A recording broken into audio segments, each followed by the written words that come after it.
মুসলমান মসজিদে যাবে, হিন্দু গির্জায় যাবে, মন্দিরে যাবে, খ্রিস্টান গির্জায় যাবে, বৌদ্ধ পেগোডায় যাবে, যার যার ধর্ম পালন করবে। আমি আমার ধর্ম পালন করব, আমি কাউকে জোর করব না। আমার কাজ হলো এই দ্বীনের দাওয়াত মানুষের কানে পৌঁছে দেওয়া। এই দাওয়াত যদি কারো ভালো লাগে, হিন্দু কালিমা পড়ে মুসলমান হবে, খ্রিস্টান কালিমা পড়ে মুসলমান হবে, হিন্দু বৌদ্ধ কালিমা পড়ে মুসলমান হবে। আমার কাজ দাওয়াত দেওয়া, কাউকে জোর করা নয়। আমরা এই সম্প্রীতির দাওয়াত দিতে দিতে এই পর্যন্ত এসেছি। আমরা একমাত্র শান্তিপ্রিয় দল, এই দেশের ধর্ম বর্ণ নির্বিশেষে সকলকে নিয়ে এই দেশটাকে সুন্দর করে সাজাতে চাই। কথা বলে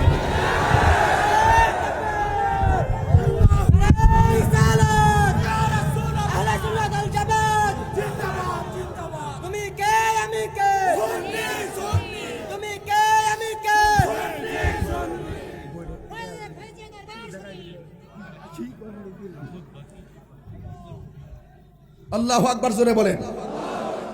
আপনারা কি কষ্ট পেয়েছেন? অনেক হিন্দুরা আমারে বলে, হুজুর এরা ইদানিং একটু আমার কাছে বেশি আসতেছে। আমরা বুঝতে পারছি ভোটের জন্য। আমরা ভোট আর নোট আমাদের ঈমানকে বিসর্জন দিতে পারে না।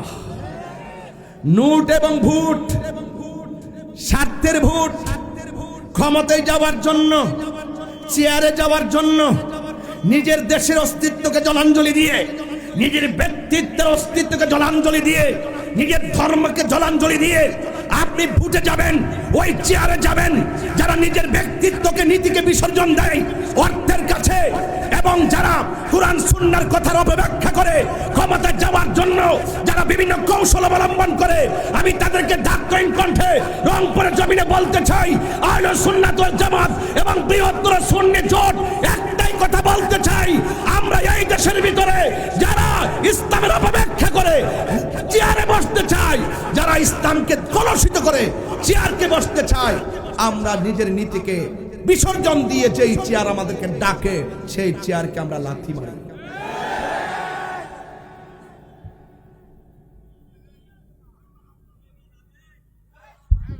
বাবা জান, আপনার কি কষ্ট হচ্ছে? আরো জোরে কষ্ট হচ্ছে?